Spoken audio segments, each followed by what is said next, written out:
Well, what is going on, everybody? So this week on the Dylan Talks Tone podcast, this is the first episode. Hopefully, this is going to be some sort of kind of format for it. We've got Jimi Soldo from Jersey Shore Guitar Garage. We'll get into what he does, kind of our history together. Actually, we're going to really do a deep dive on all of his circuits and stuff, which is kind of cool. 21 tone Jimmy Page stuff. He's going to give up some secrets as far as guitar wiring goes, which is really cool. And then we're going to have a second podcast, basically, like a second segment to the podcast only for Patreon, where we're going to get into a deep dive on the Super Bowl halftime show.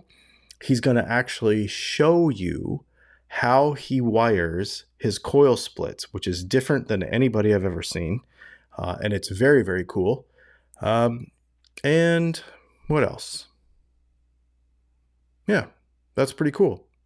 So, Jimmy, let's get started. Yeah. That's so much better. All that low rumble is gone. So what are you using? What mic is that? That is the SM7U. That is my very, very favorite vocal mic ever. Nice. I remember, this is the new popular podcast mic, right? Everybody sees it. It's parked in front of Joe Rogan or whoever else, and that's a popular freaking mic. I remember the first time I had one of these put in front of me in the 90s in a studio. The dude brings it out. We're very good friends now. Brings it out, Ugly Door Studios.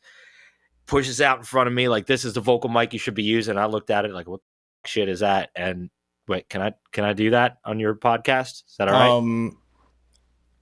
Yeah. Well, I would. All right. Okay, we're just laying down rules right now, right? So, yeah, this is the first one. I'm hoping to keep them clean, but so. All right. Well, bleep that one. All right. I'll watch my mouth from here on out. And I'll go through and bleep a little bit. But it would be nice if I didn't have to do it every 30 seconds. I'll try to keep my jersey in. I'm dropping the gain just a little bit, so it'll be all right. I'm learning too. What do you got? What are you drinking? This is a Glendronach 12-year. One of our viewers from the live stream. Well, one of our viewers from the live stream on Thursdays suggested this. And so I went and got it. And a lot of times, the super chats come in throughout the live stream, and I'll take that money and use that for this. So nice. So that it goes to a good cause. I'm doing a little Four Roses, just some standard fake. Oh, that'll work. That stuff's good.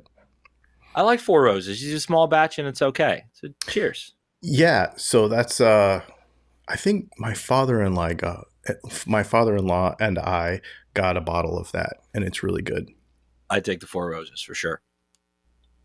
Now my favorite whiskey is that St. Augustine stuff. I know we talked about before, but I was playing a gig in St. Augustine this weekend, right around the corner from the distillery, and this is their local whiskeys. I'm all right, I'm drinking local. I'm here. I'm local. 2 drinks and a Heineken was $44. Wow. Although that St. Augustine stuff is the same price as Jack Daniels when I go to the liquor store. Really? Crazy. Yeah. No need for that. They were just playing up, selling a name. And I figured if I'm buying the name for the city where I'm at, when it's local, it should not be super expensive, right? Exactly. But what do I know? So how often are you playing out right now? We're getting back to it. It's getting there.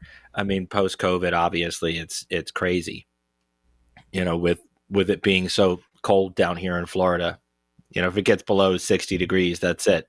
There's no gigs.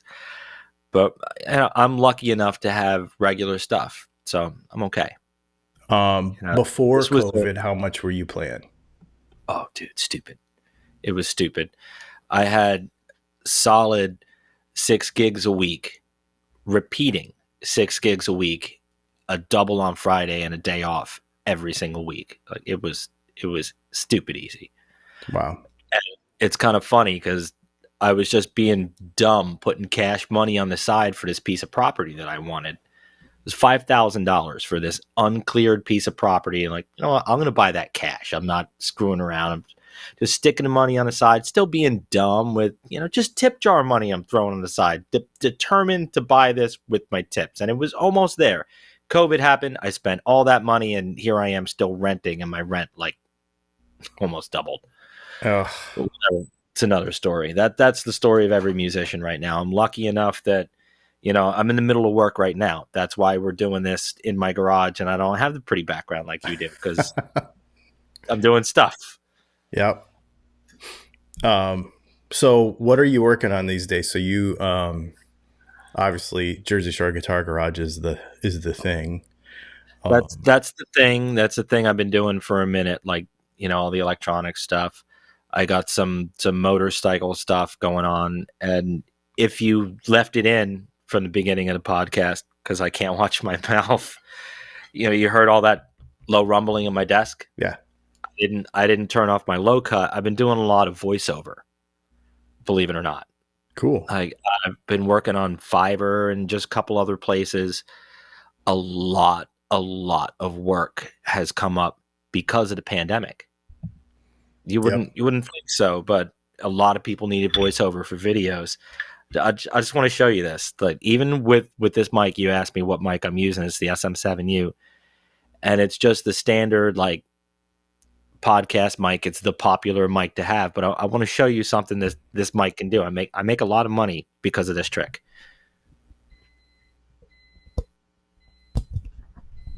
All I did was turn the low cut off. I still got the mid bump on. Yep. I'll leave the gain alone. I'm hitting it with like 30 dB, and I got the cloud lifter on it.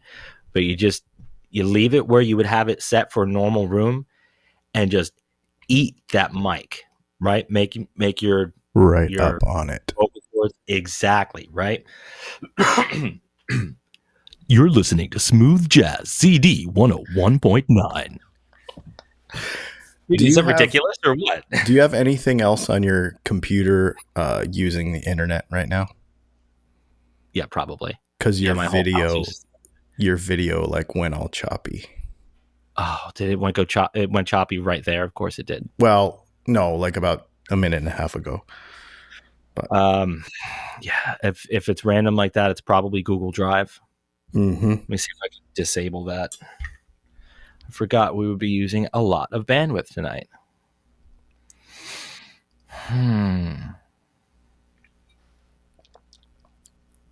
Pause syncing. See if that does it. So on the guitar stuff, for people that don't know and are new to what you do, what is your specialty when it comes to guitar wiring stuff? Well, as far as the guitar stuff, my company is Jersey Shore Guitar Garage. It's like, as you know, and a lot of people that watch your videos probably know by now. Yep. And it's that way because I've had the company since I lived in New Jersey, and that's just what we did. I make specialty guitar electronics, and my specialty circuit is that Jimmy Page circuit. There's a lot of them available anymore. Did you notice that? Yeah. When I got into this, I started doing this in 2011. That's what I was thinking. And there were 3 guys. There was me, there was Jonesy, and there was Tone Man. That was it. And we all knew each other. It's a nice, close-knit, community. And I'm not saying we were like the light bulb cartel over things, but we agreed and talked like we're going to at least get paid proper for what we're building. And overall, respect each other for what little tiny specialties were there. Yeah. Yes. There's a huge amount of respect between, the 3 of us. Like, Don's a great guy. Jonesy's a great guy. I love him to death. And, they welcomed me in because I was the new guy at the time. Right. And now there's just so many. I don't want to say anything about anybody's company. They're, everybody's doing it their own way. And I'm doing it my way. We're building the Jimmy Page circuit pretty much. And you're doing it for like long shaft Les Pauls, short shaft, like for Epiphones. And then don't you have like a super squished one for SGs? Yeah, well, I'll do the ES, the SG, Les Paul. I'm basically making them all the same size now. Any of the four control Gibson style stuff. Right. Matter of fact, I got one. This is one I just built. That's how it's going to come when you get it. And it's just a circuit pre-made and pre-wired that you can put into your guitar. And the Jimmy Page circuit, for guys that don't know what we're talking about, the Jimmy Page circuit is 2 coil splits, serial mode, and a phase inverter. And it's kind of funny because Jimmy Page himself never had that circuit complete in one of his guitars. You know, it was a marketing tool by Gibson, really. But this is what in the industry has come to be known as the Jimmy Page circuit. And now there are a ton of guys out there that are building them. I'm not going to say that my circuit is better or worse than anybody's circuit. That's not for me to talk about. There are differences in the circuits that are available. There's even differences in the circuits that between what I build and Jonesy builds and what Tone Man builds. I build what works for me on stage. I don't know if these other guys are professional musicians. I don't know what their background is. I don't know if they're using it. I use this stuff all the time. That's why I built it the way I built it. Speaking of, I mean, you guys are tone heads. Your people are tone heads. I build it with a 50s style tone circuit, and I build it with interactive volume knobs.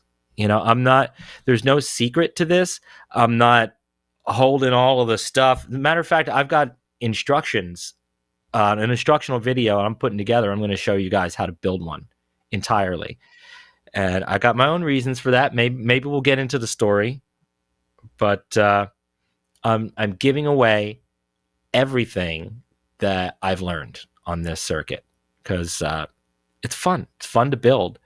And I think a lot more people can take this on than really think they can take it on. And to be honest with you, I'm tired of doing it. I'm overloaded. I have too many orders to try to keep up with. You know, I'll send you links. You guys do it. But so this circuit too, it's kind of funny.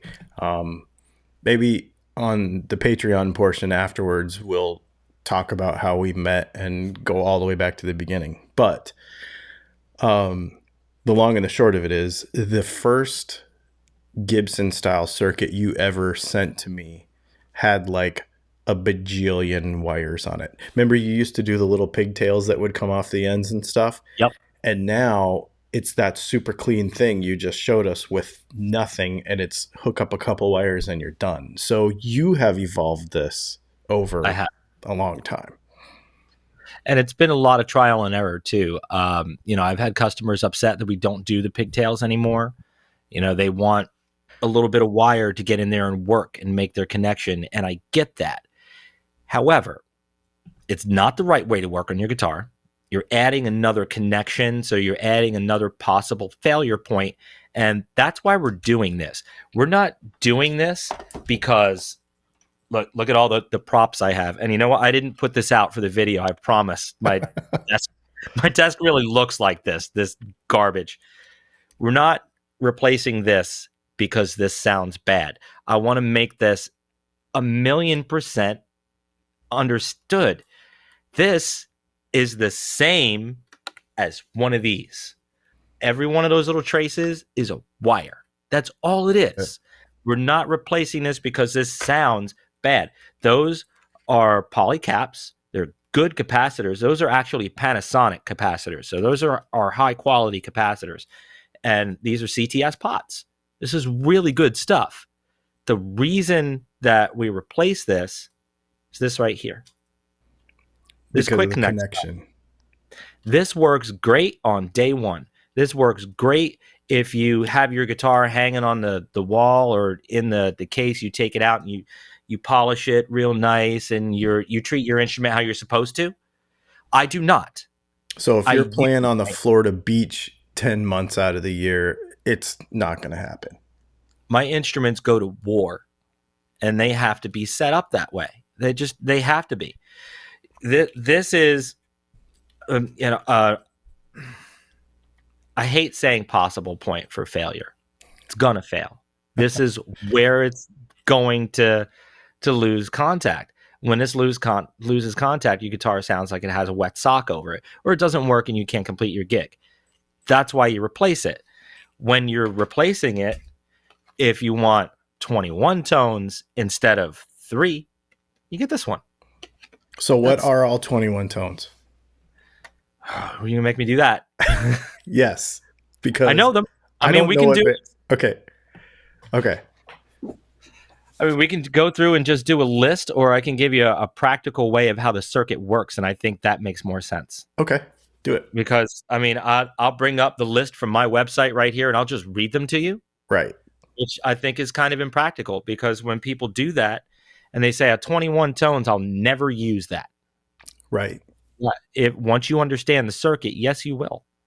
And you're going to find what of those positions does what. We all understand splitting a coil, I hope. All right. They better if they watch my stuff. So if for my circuit, we're turning off half of the humbucker. Okay. And my circuit does work with 3-wire humbuckers, because that's what I prefer personally. So what he's talking about is I have a prop too. I love it.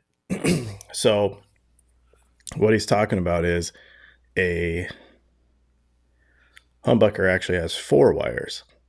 But what he does is he leaves these 2 together. And so now you only have 3 effectively.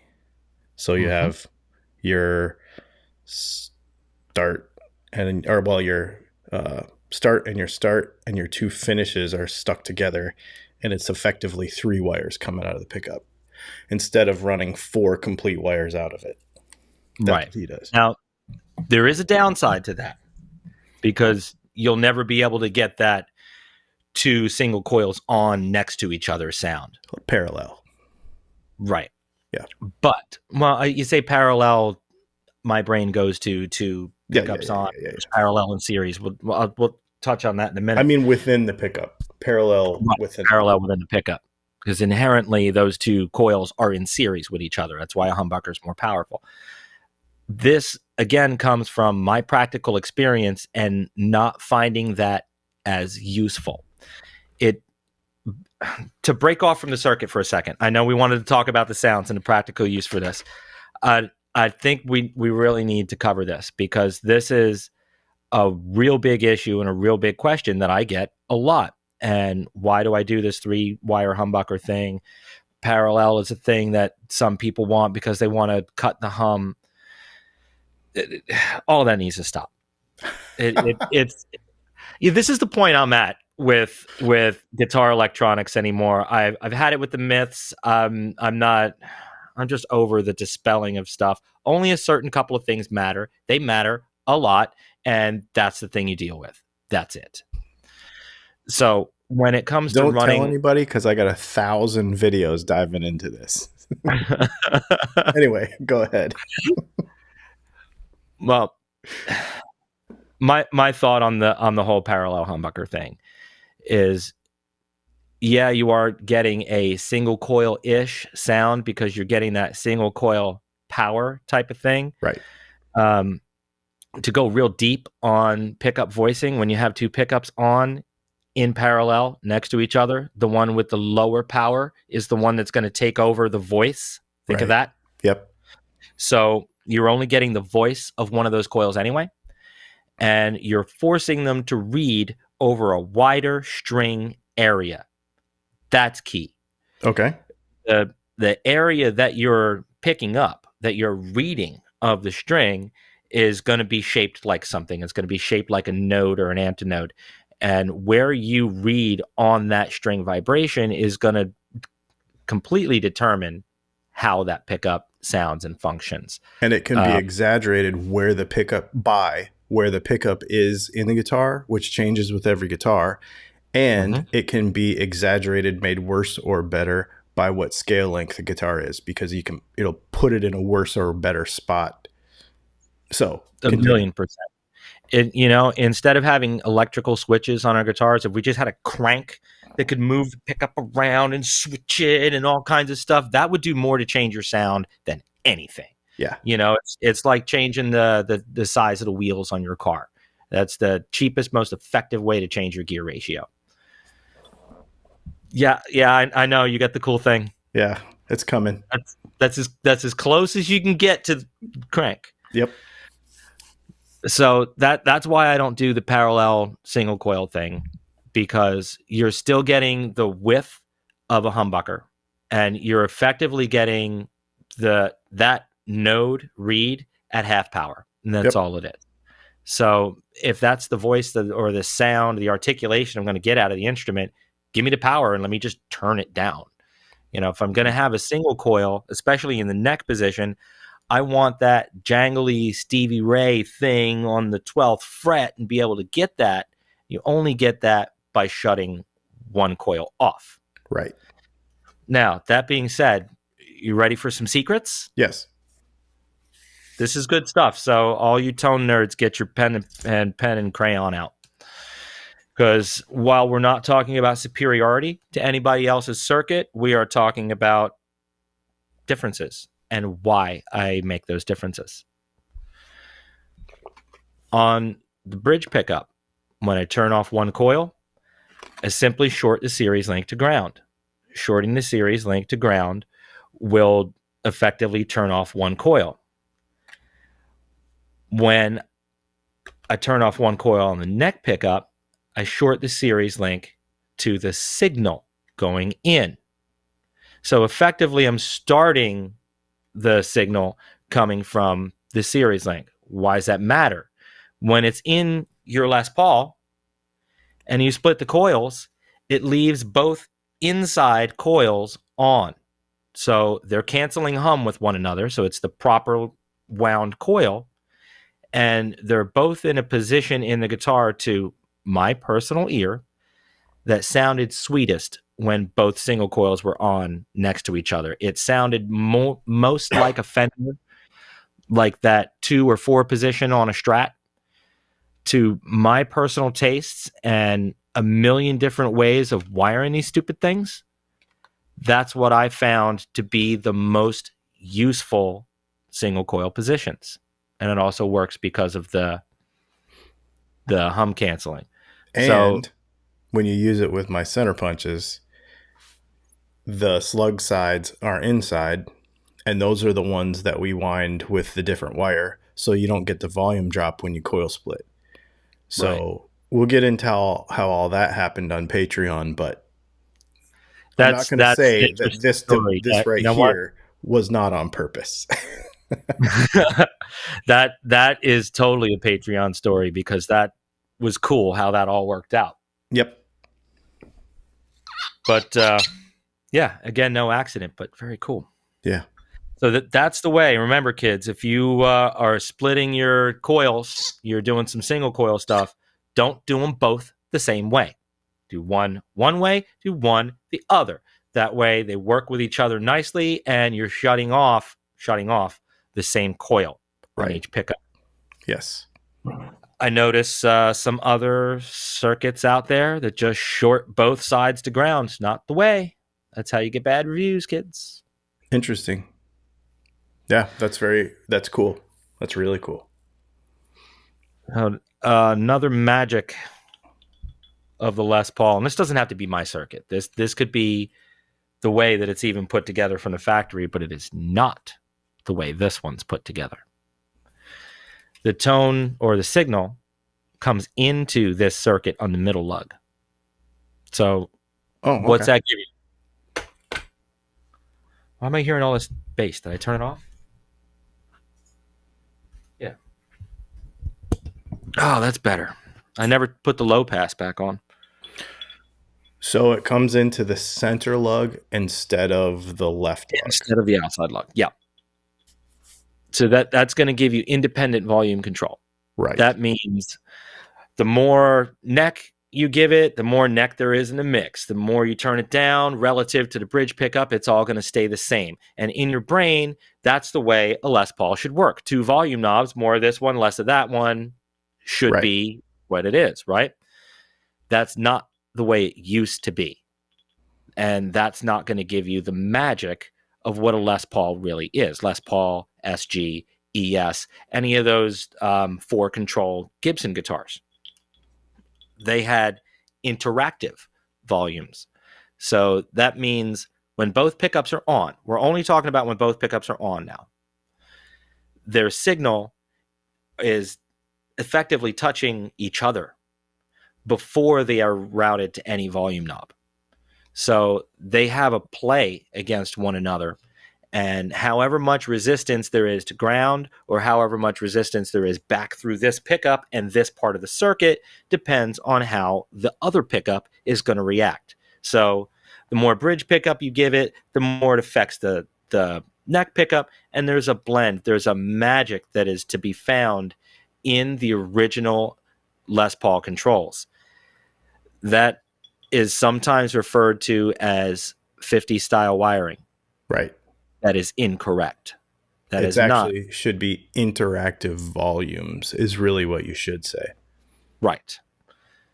In the 50s, they were wired interactive, but in a 50s style generally refers to the tone circuit. And that has to do with our middle lug again. When you have the signal path go into the tone circuit on the middle lug, we know that the middle lug shares with the outside. Right. So you have to pass the ground signal through the resistor before it makes it, or through the capacitor before it makes it to ground. On a Fender style, it goes through the resistor first before it hits the capacitor, and it reacts with the circuit differently. Yes. How does it react differently? When you turn your volume knobs down, you don't lose as much treble with a 50 style tone circuit. You still lose some. You're always going to lose some. Right. Not nearly as much as the Fender style, where the tone capacitor is all the way at the end of the circuit. Right. Yes. See, so that it's funny because people will ask me about that, and I actually kind of like it because me and you have argued about this before. We don't always agree on our favorite circuits, but I like the treble cut. I don't like using a volume mod. I don't like 50s wiring because I want it to do that. Now, you are also primarily a single coil guy. This is true. Yes. Mm-hmm. When I play single coils, that's the circuit that I want. Okay, so you do it one way with humbuckers and the other way with singles. Yes. As a rule. Okay. To quote Jimmy Vaughn, he said, "No pickup sounds good on 10. What he should have said was, "No circuit sounds good on 10. It's true. Because by turning the volume knob down, again, electricity is going to follow the path of least resistance. So if there's a little bit of path that it can go through the tone circuit, it's going to go. Yeah. When you turn the volume down, you add that resistance, you're going to lose some treble through the tone circuit. And on a Fender, that cut really does sound good. And I play all my Fenders at 9 or down. That's it. Never on 10. See, and what I like it for, believe it or not, is that guitar right there. I like my P90 to be that way because a P90 has a really wicked mid bump. Yeah. So it's got almost a honk to it, especially on the bridge. I mean, that's what gives you that Ramones gnarly, honky, really super hot mid-range sound. That's why P90s are awesome. But if you turn the volume down to 7, it all of a sudden that mid-range peak goes away and it smooths out, and it gives you, to me, it makes a P90, especially in a single. Okay, so widening this out a little bit, I think everybody should own at least one single pickup guitar guy. Agreed. So an Esquire or a Special, having that variation in the volume circuit volume versus tone circuit makes it to where the guitar to me is more useful with one pickup, if that makes sense. Because you'll have that super peaky mid range with everything at 10 and a real jangly high end. You turn it down to like 8 or 7 or 6 with a good pickup in it, it will sweeten up and you'll be able to use it more. Basically. To speak to that, you don't even need to get good pickup to get that effect. Don't tell people that. I play the dumbest setup for my loop show. Like the dumbest setup. Your lube show? My lube show. Yeah. You've never seen my lube show? It's another webcam thing. It's not this. Okay.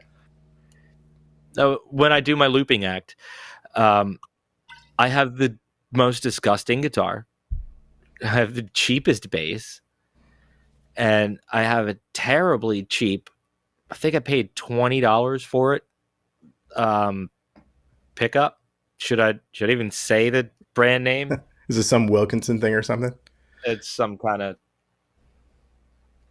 It's a lace. It's all right. I'm not embarrassed. No, I don't care.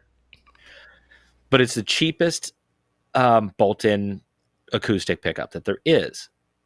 There is no tone circuit on the magnetic circuit. Wait, because you're playing a douchebag guitar. It's a douchebag guitar. It's not douchebag blue. Okay. But it's a Yamaha APX. It's as douchebaggy as you can get. For those of you that are maybe offended by this, but I don't care. I think it's funny. Jimmy and I, for a long time, have had a joke, an inside joke about douchebag blue guitars, and green, I think, falls into that. Oh no, I love green. For a long time, the Wonderwall guy would show up at every open mic or at your gig and want to sit in with the Yamaha or Samick or no, that guy had an ovation. Definitely an ovation. But it was douchebag blue and it had a cutaway. Yes. And it had the biggest drop-in like the top of the guitar up on the shoulder wasn't even there. It was just this huge plastic thing with the big slider, so yeah. And it wasn't usually a full depth guitar either. It was usually only about like 4 inches thick. Right? Yeah, it was definitely always a small one. Yeah. And just in case somebody loved his version of Wonderwall, his follow-up song was going to be Pearl Jam Black. Or maybe what's the other 90s song? That song. I'm trying to think. Well, like an Eagle Eye Cherry song, maybe, or like like Tub Thumpin' or something. Yeah, something like that. Anyway, so your looping show / lubing show, you use all this cheap gear with a lace sensor, but why do you use it all? And let's talk about your looping stuff, because this is a whole art that you're going to actually turn into some more content, right? Yeah, I'm starting to bring the loop thing into the Guitar Garage channel now, just because of this, because of answering this many questions. I do not have a traditional looping setup at all. I believe that even though it is something that I'm doing, recording the loop and building this whole thing, I still believe that I want to make organic acoustic sounds, if that makes sense. Bro, even though part of it is organic. Totally organic, bro. Yeah. Do you wear white sunglasses when you do it? Well, I just came from Trader Joe's. Oh, see, you're in there. The real question is, do you do any Ed Sheeran songs? Actually, I do one, and I don't loop it at all. It's the one song that I play that there's no looping, there's no nothing. I just strum it and play it. So what is your looping rig?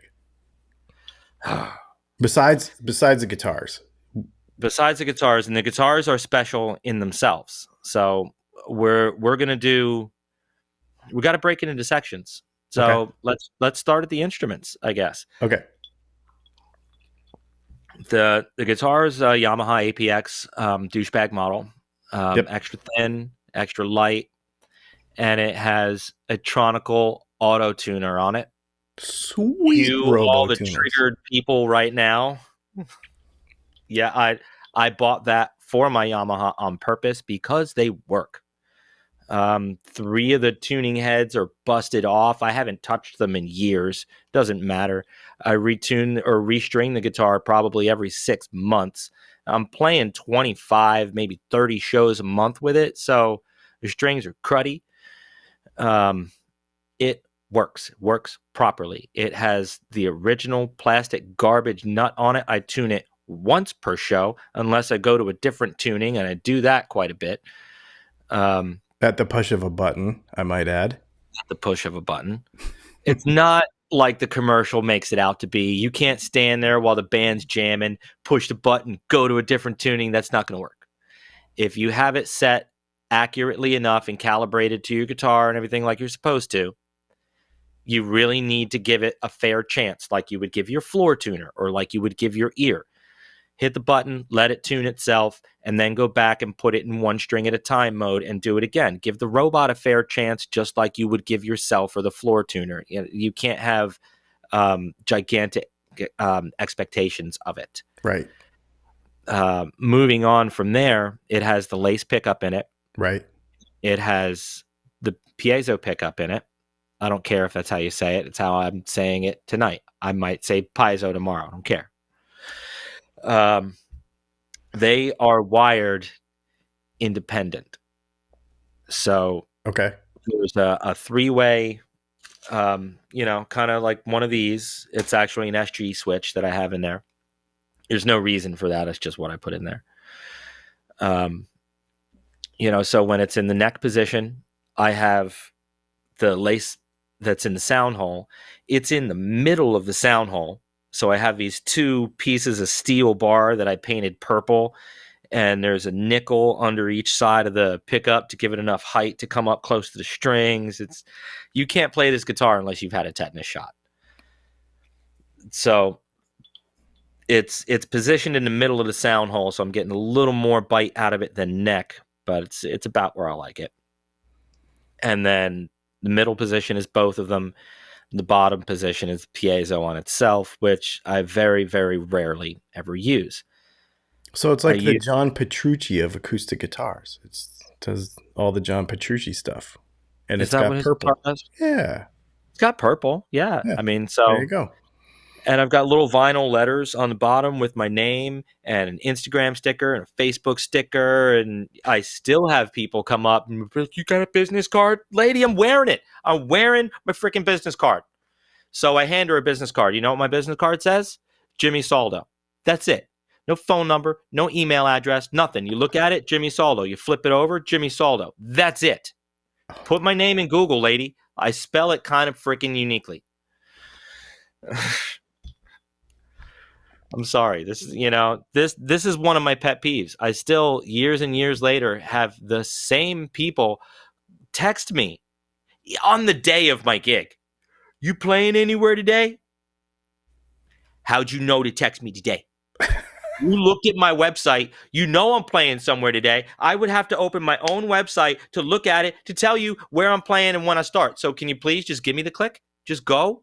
Yeah. It's Google Calendar. You can subscribe to it. It'll come up and give you a notification in your freaking phone. I know because I get the notification, so I know to go to work.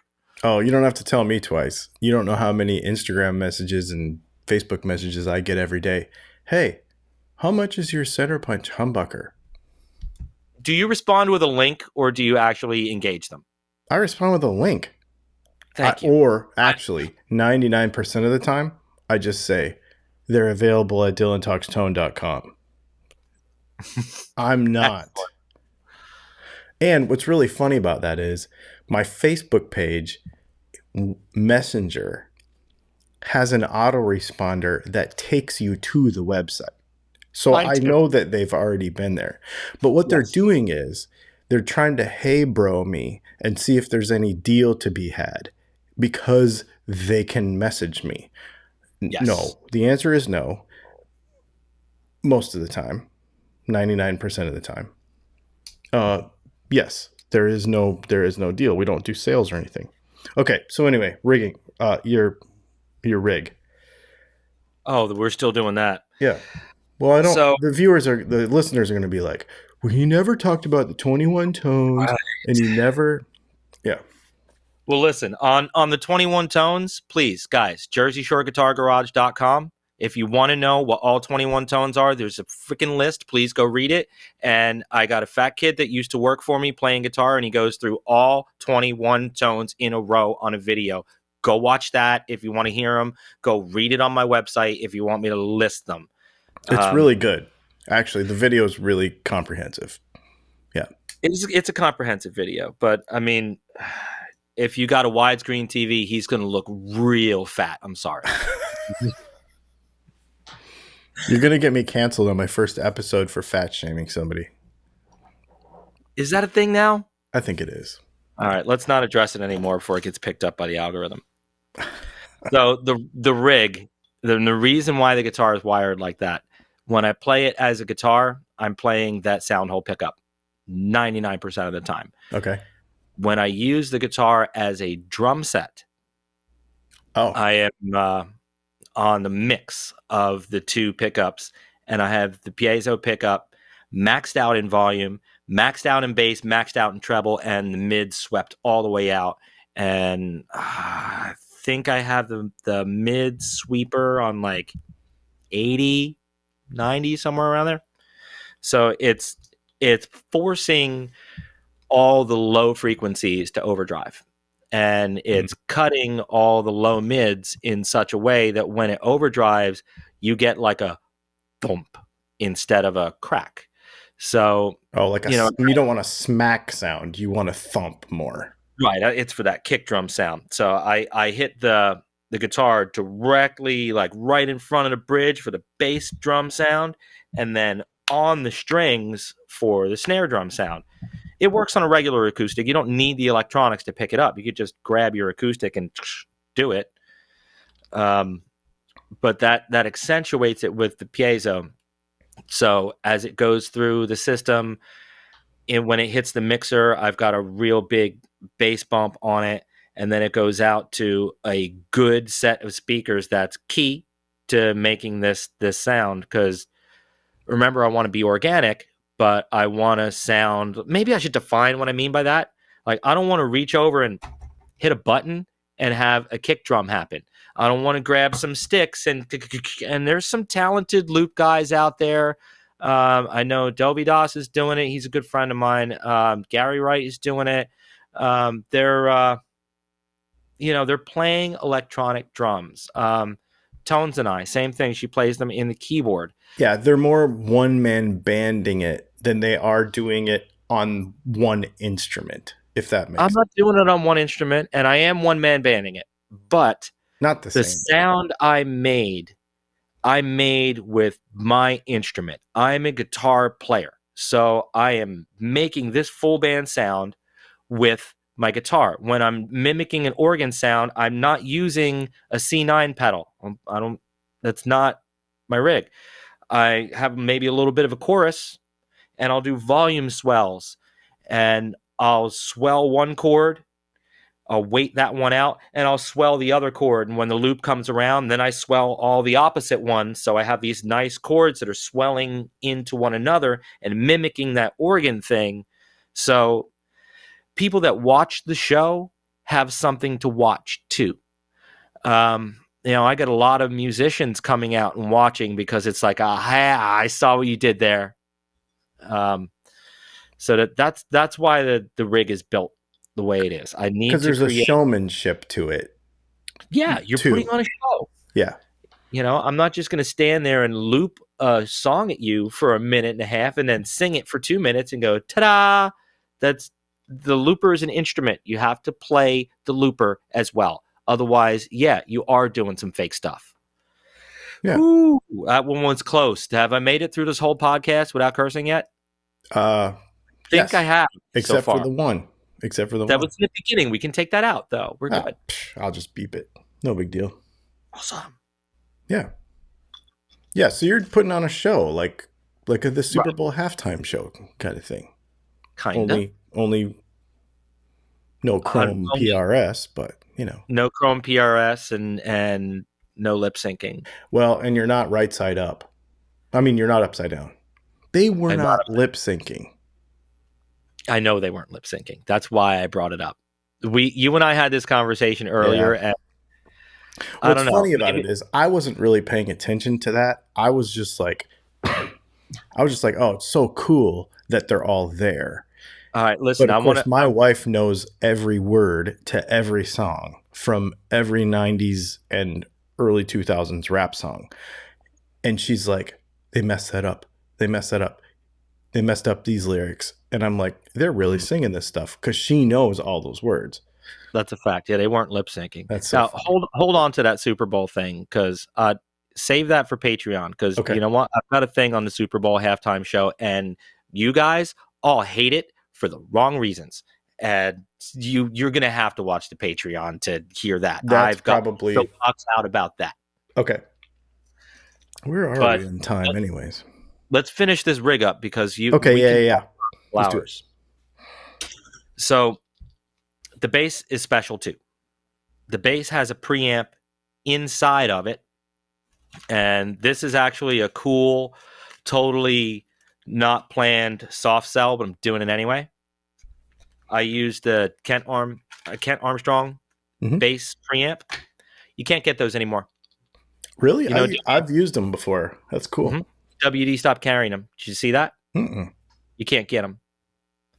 So I called and I had a long conversation with Kent on the phone the other day, and that is, look at you checking UWD. It's not. I'm telling you, it's not on the website. Kent and I talked for a long time the other day, and he is a really super interesting man. Him and I are going to do a podcast together. You guys definitely want to check out. You're going to be able to get these preamps through me, and that's going to be a fun thing. Kent's a really interesting guy.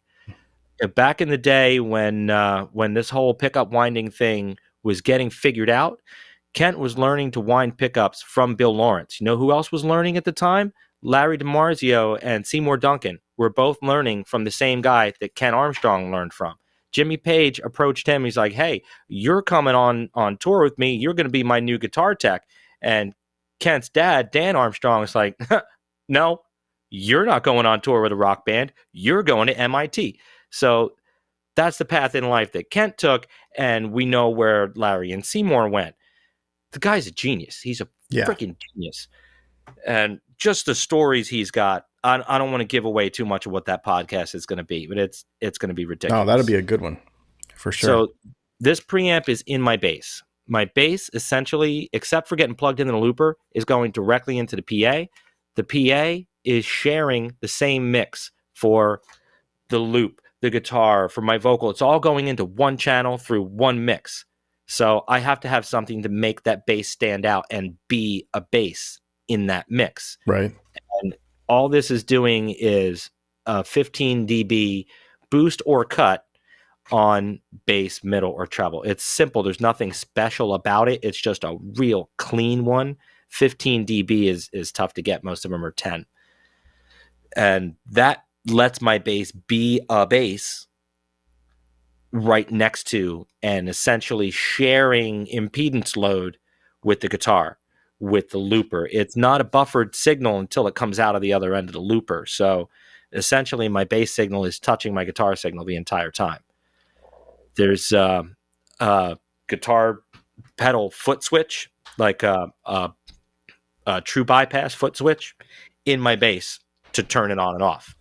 Turning the volume down will result in a buzz. If it's sharing impedance load with my guitar, if I turn the volume down all the way on the bass, it's going to cause noise in the signal. So you're organic and true bypass, dude. All I need is one of those cool little straw hats, and I'm in it. That's it. That's it. So, pedalboard for this. Pedalboard simple. And everybody on the internet's going to hate this. I go into one of those cheap Dapper Vailton things, the tiny little effects processor. It's a distortion chorus delay thing. Oh, yeah. Okay. It's like $100 thing on Amazon. The cheapest overdrive I could possibly find to make it work. I'll find a tone in there. It's $100. It's gonna get salt air and crap all over it. It's living on the floor. Beer's gonna get spilled in it. I want $100 cheap pedal that has distortion and delay. It's got a little chorus. Cool. I'll use that in some stuff every now and then. That's it. It goes from there into a wah pedal, into the looper. Done. The bass goes into the looper. Done. All of that entire mix. There's two outputs out of my looper. The one mix goes to the mixer. The other mix goes to my harmonizer. Oh, the harmonizer reads my entire loop mix. This is important because harmonizers have to read your guitar note. Well, they can also read the whole band. And the ones that listen to open air microphone stuff, they're garbage. They don't work. They hunt for their note. It sounds terrible. You have to have one that's plugged in, and it has to read a very well-defined fundamental and third to be able to know what note to sing. So if it's reading my whole mix, it's going to have that. So I just let it read a signal, so I'm not passing the full signal through the harmonizer and giving it a chance to screw up. And then it just goes into the mixer, EQ'd out to a good set of speakers. Some of the places that I play have house PA systems. Right. And one of the places complained, every time you come through our house system, just the bass, the bottom end, it breaks up and it sounds terrible. So, well, does it sound good coming out of my speakers? Oh, yeah, well, that's okay. Well, my speakers aren't the problem. Your house speakers are the problem. The act that I'm doing is making that kick drum sound because it is forcing physical overdrive on the low end. Right. So if you don't have speakers that can handle that, it's not going to be a kick drum sound. It's going to be a moose fart sound. So you've engineered your entire rig to do this thing. I have ghetto engineered my entire rig. Yep. That's what I did. I went, how much of this actually works? And found out what doesn't work and changed it. I used to be one of those guys, and this is the popular way for loopers now. They're all starting to figure it out. Now, I've been doing this since the beginning. Okay, so the stuff you guys are figuring out now, and you think you're trick, past that. They're going into a mixer with several instruments, with vocals, with guitars, with bass, with keyboard, whatever. They're coming out of that mixer on an auxiliary send. They're going to the looper. They're sending the looper back to the mixer and sending that into the main. Okay. You think you can make that work in a live situation? You better be really good at gain staging. Really good.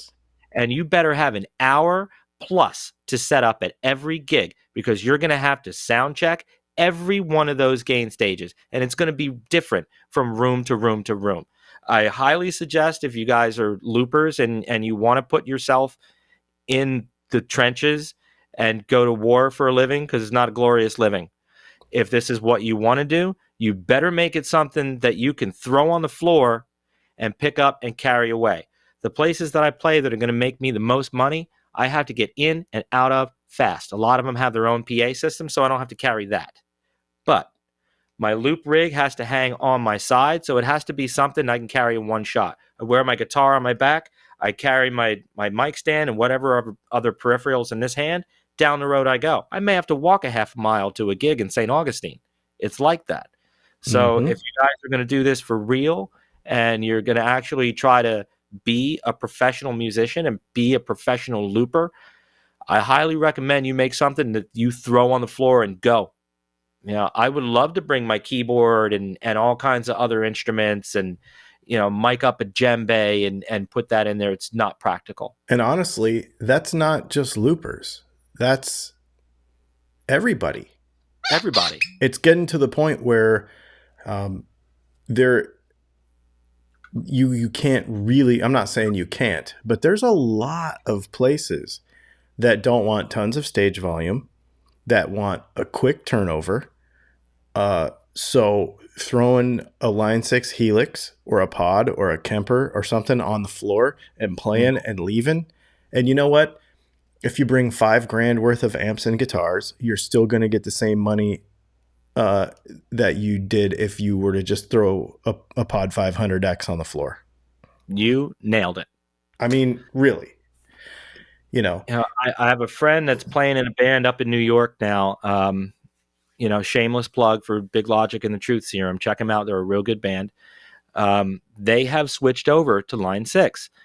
The lead singer is a real good friend of mine, and he is amp snob, guitar snob. If there was ever a guitar made, he knows about it. If there's an amp made, he's played through it.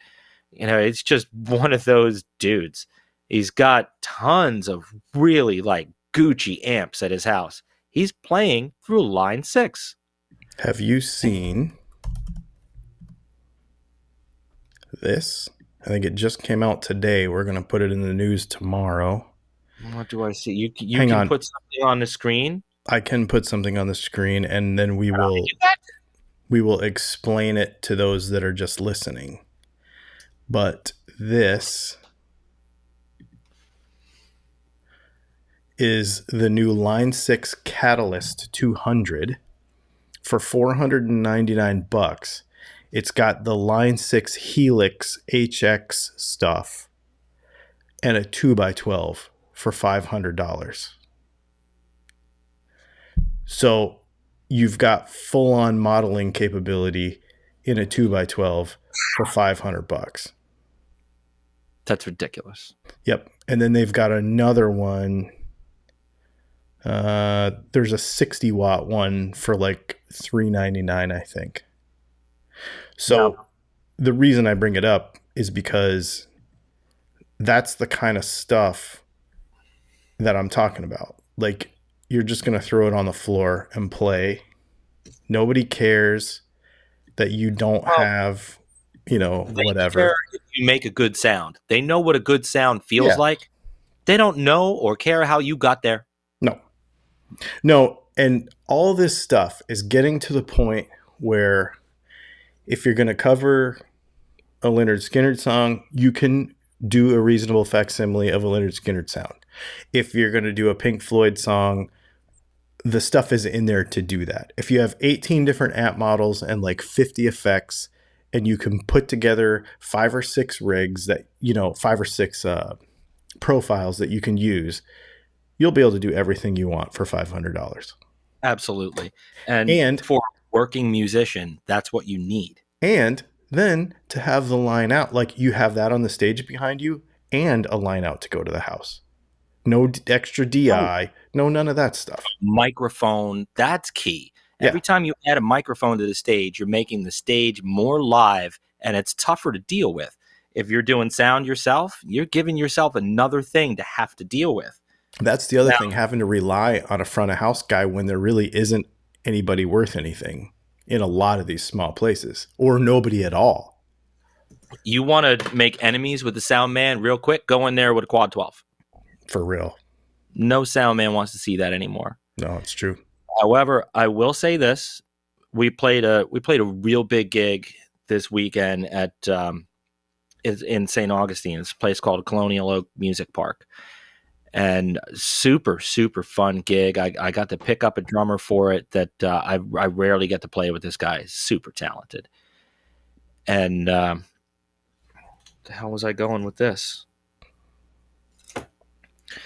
But for that gig, I brought out a nice Ampeg amp because I wanted to. Mm-hmm. This was old school stuff. I had a big enough stage where I could stretch out. Back line could be all the way at the back of the stage. I had to use 30-foot cables to get my pedalboard up to me. So it was a nice, comfortable stage to play on. I brought that old school amp because I could in that venue. I wanted it there, and I honestly missed having a smaller amp. I usually play through a 30 watt, something that I can just hang a microphone on. Having this big 50 was just a thing to deal with. So then I got my ass on my shoulders. We're the house band. Every Monday we run an open mic. So we just played the gig Saturday. I didn't take any of the gear out of the truck. Just basically crashed out all day Sunday because Saturday wrecked me. And I went straight to the gig for Monday. Rolled out this 50 watt 212 Ampeg right into the inside bar. And I couldn't control it. When it was at the volume it was supposed to be, it sounded terrible. And it really made my night unpleasant to try to play through that amp. And I remembered, like, oh yeah, that's why we don't do this anymore. Exactly.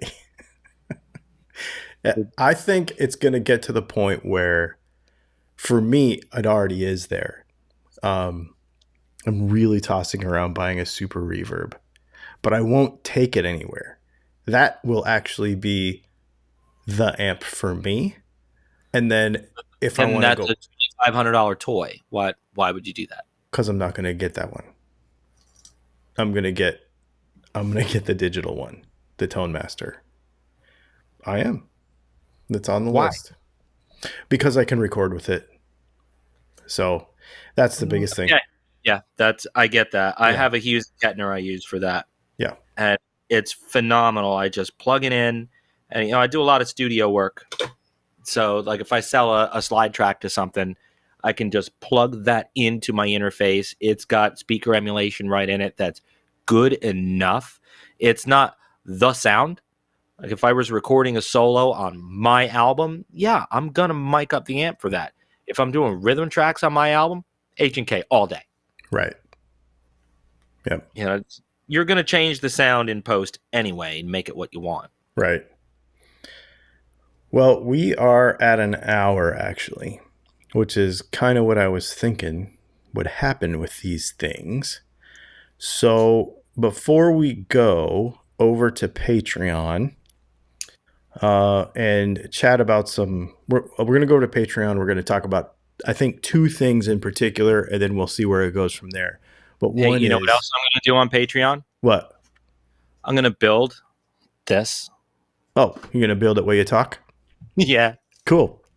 Okay.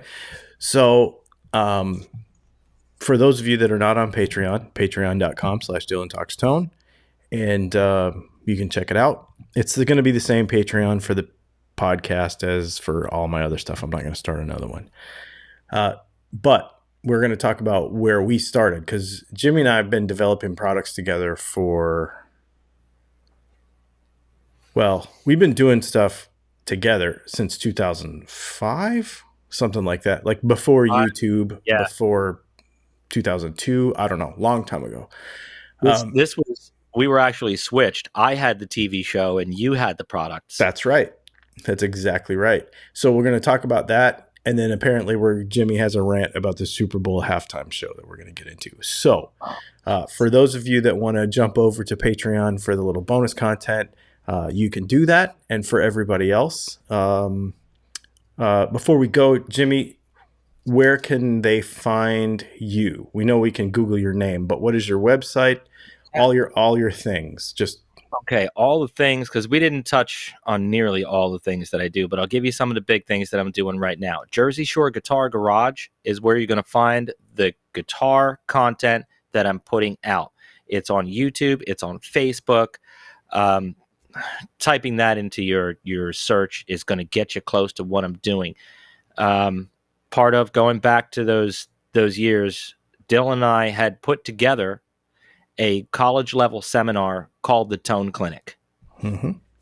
I found it. I found all my notes. I have the whole spiral thing. So I'm going to start going through it lesson at a time and putting it up on my YouTube. That, and combined with all the other crazy stuff. One of my big videos on there is showing you how to take a 4-wire humbucker or 2-wire humbucker apart and make a 2-wire humbucker out of it. Make a 4-wire, 2-4. I can't get my numbers straight. It's got something like almost 30,000 views on it. It's a fun video. I want to get into doing a lot of the DIY stuff like that. My circuits that I've been selling for a long time that I have on stage with some really big name artists, I'm going to show you guys exactly how to build them. It's all Jersey Shore Guitar Garage. I do some motorcycle stuff, vintagehondashop.com. It's all motorcycle ignitions and stuff. Maybe we'll talk about that on another podcast. That's a whole other thing. Mm-hmm. Oh, geez, I'm everywhere. I'm on Fiverr. I'm on YouTube. We'll play live. It's what you have to do in 2022. That's it. What you have to do. Jimi Soldo in Google or Jersey Shore Guitar Garage into Google, and you're going to find all the stuff I do, all the motorcycle stuff, all the guitar stuff, and basically 30 years of me banging this out the hard way, finding out what works and what doesn't. I'm handing it to you guys now. Awesome. Well, thanks, Jimmy, for being with us, and to everybody else who's not going over Patreon. Well, thanks so much, everybody, for listening to the first episode of the Dylan Talks Tone podcast. I don't even know if this is what the name of it's going to be. I don't know what we're going to do, but this is the general format. It was really fun. I know we've got some other people on the calendar, so I hope you dug it. Make sure you check out all of our stuff, DylanTalksTone.com. Patreon.com/DylanTalksTone if you want to see or hear the Patreon stuff. And of course, the video version of this is going to be on YouTube, so we're going to do that too. Thanks for hanging out. This has been super, super awesome.